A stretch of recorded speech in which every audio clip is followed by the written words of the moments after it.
everyone and welcome back to my channel. My name is Raidathon and today I'm going to be sharing with you my wrap up for the end of May.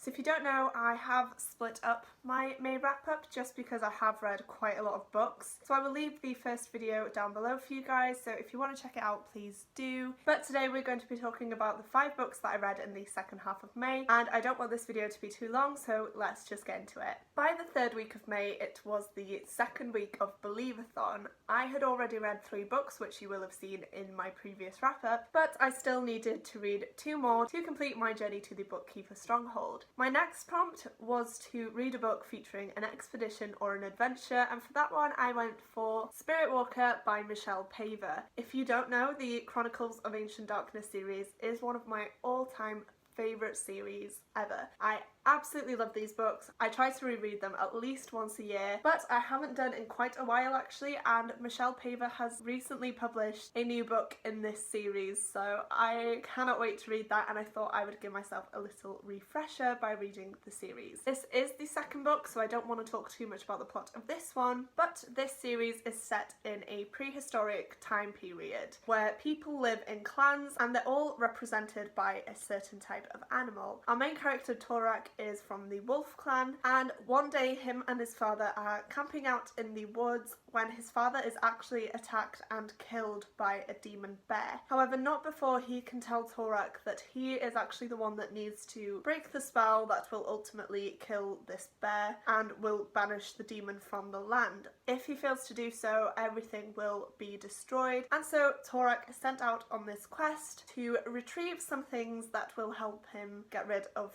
the demon bear. However, he's not alone. He is soon joined by a little wolf cub, which he discovers by the side of a river, and they both sort of team up because Wolf knows where he needs to go. And I absolutely love both of their relationships. You do also get Wolf's perspective in these books, which I feel like is so cool. It's something you never really see, and yeah, it's just so funny reading from his perspective. I feel like this is my favourite book in the series, but on reread we shall see. I just absolutely love the setting on this. We are set on an island by the sea, and it's just so good. I read this in one sitting and I ended up giving it 5 stars. After that, I did end my journey at the Bookkeeper Stronghold, where the prompt was to read the next book in a series, and for that one I read Wanda Smith by Jessica Townsend. I did read the first book, Nevermore, at the start of Believathon, so if you do want to see what I thought about that book, please check out the first half of my May wrap up, which again is linked down below. But this was such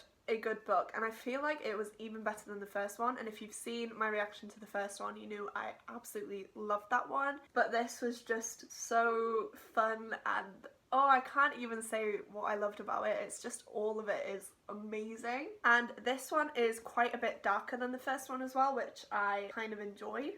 I don't want to sound strange, but yeah, I do like that aspect of it. Again, because it's the second book in a series, I don't want to talk too much about the plot of this specific book, but in the first one we do follow Morrigan Crow, who is a cursed child, meaning that she will die on her 11th birthday. However, on the eve of her 11th birthday, a man called Jupiter North sweeps in and takes her away to a magical place called Nevermore. However, if Morrigan wants to stay there, she will have to join the Wondrous Society, and she can only do that by completing a set of trials that will ultimately grant her entrance into this world and will mean that she can stay there. So it's very Goblet of Fire-esque. I really enjoyed it. I love seeing all the different trials, and then this one we are focusing more on the actual school. Absolutely love this one. Gave it 5 out of 5 stars, and I cannot wait for Hollow Parks, which has been pushed back, which is a shame, but I'm so excited for it nonetheless. After completing those 2 books, I participated in the Raidathon, which is a 24-hour readathon hosted by Jade from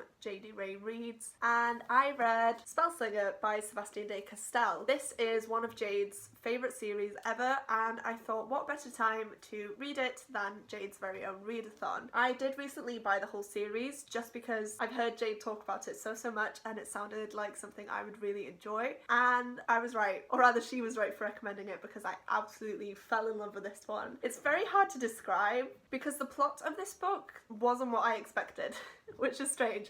I think I was expecting a Six of Crows type story and setting, but it's really not. In this world, we are in a society where mages and magic exist, and you are separated by your ability to perform magic. If you can perform magic, you are set to become a mage and you are in the wealthier part of society. However, if you are not, then you are a Jantep, and that means that you will basically serve the mages and you will be a lesser citizen. Helen is the son of a very powerful family. However, his 16th birthday is fast approaching and he does not have any magic. So he is panicking that he is going to end up being a slave, and so he tries to fight against that. And this book follows his journey doing so, and it's crazy. To be honest with you, it's such a wild ride and it's so fast paced. I don't think there was ever a dull moment in this. I just wanted to keep reading, and I feel like that's great for a 24-hour readathon. I did manage to read this book in its entirety, and I do have a vlog for that, so again I will leave that link down below for you guys if you want to check it out. But I had such a good time reading this, and again it's another 5-star read. Next up, I read the book club pick for MythTake. I believe this was the book club pick for April and May, and that was Arusha and the End of Time. And can we just appreciate this cover please, because it is absolutely stunning. This book is about Arusha, who has a tendency to lie to her friends because she is at this prestigious school where all of the kids there have summer homes and wealthy parents, so every time there's a school break they are whisked off to another part of the country because the parents have the means to do so. However, Aru's mother is a historian, she does own a museum, they do live in a museum, and so she is always away on business, leaving Aru by herself whilst she knows her friends are off doing fun things. So one day she lies to her friends and tells them that she is going away for the school holiday. However, these friends turn up at the museum and find that Aru is a liar. Once they confront Aru, she does get a bit defensive, and so she takes them to a magic lamp that she's told them about at school, and they dare Aru to prove that this magic lamp is in fact magical. But lighting the lamp has dire consequences because Aru actually awakens the sleeper, who is an ancient demon that is intent on awakening the god of destruction. Because of this, Aru's mother and her friends and basically everyone else that the sleeper encounters is frozen in time, and so Aru is set on a quest to find some magical objects that will help her defeat this demon. This book is filled with Hindu mythology, which is absolutely amazing. I loved learning about all the different aspects of that mythology because it's not something we learn about over here, so that was really nice and refreshing. However, I did feel like it was kind of a rip-off of Percy Jackson.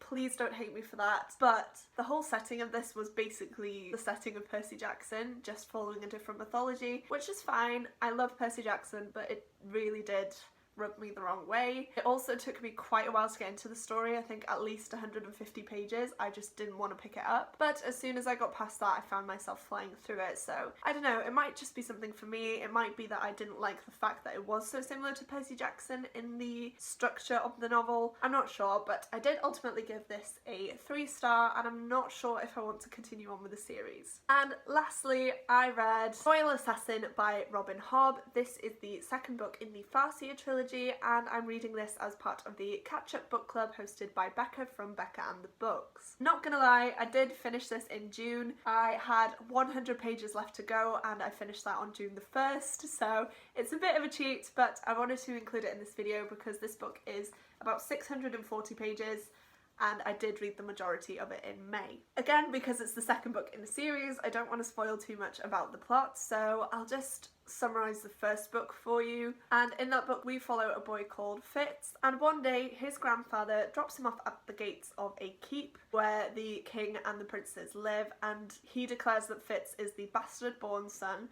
of Prince Chivalry and that he wants nothing more to do with the boy. So he drops Fitz off and basically leaves him to his fate. Fitz is ultimately taken into the society, however this does force Prince Chivalry to abdicate his right to the throne, and so a lot of people dislike Fitz because of that. However, King Shrewd does find a use for Fitz because he has realised how important Fitz could be if he were to serve him. Obviously, Fitz has royal blood, but he's also never going to be able to take the throne because he is a bastard. And so King Shrewd takes up the decision to train him as an assassin, and so he can gain some information and uncover some secrets that will ultimately help King Shrewd in his ruling of the country. This was absolutely phenomenal. I love the first book, and I think I love this even more. I'm not sure. There was one aspect which I wasn't keen on, but that's just me, and that is the romance. I am not a romance person. I couldn't care less, to be honest with you. And this book does focus heavily on the romance, which makes sense if you read it, but in some points it was a bit distracting. I would have rather have focused on different things. This is double the size of the first book, but saying that, it wasn't any slower in pacing. I think it was such a fast-paced book. It's very character driven, and I feel like that's what makes me fly through it. Obviously, having read the first book, I know of the relationships going on, and I know how characters feel towards each other, so seeing that development throughout this whole book was very interesting, and I am very scared for the last book because I don't think I'm ready for it. If you want to know more about the catch-up book club, I will leave a link to the announcement video down below so you can check it out for yourself, but I did give this 5 stars, and I'm so glad that I ended the month on such a good book. So I did read these books in the second half of May, which I'm very proud of. I was planning on reading more, but I did take a few days off for myself, which I'm not ashamed of at all. But that is it for today's video. Please let me know down below what you read in May. I would love to know. If you like this video, don't forget to click the like button as well as the subscribe button if you would like to see more content from me. Thank you guys so much for watching, and I will see you soon in my next video. Goodbye!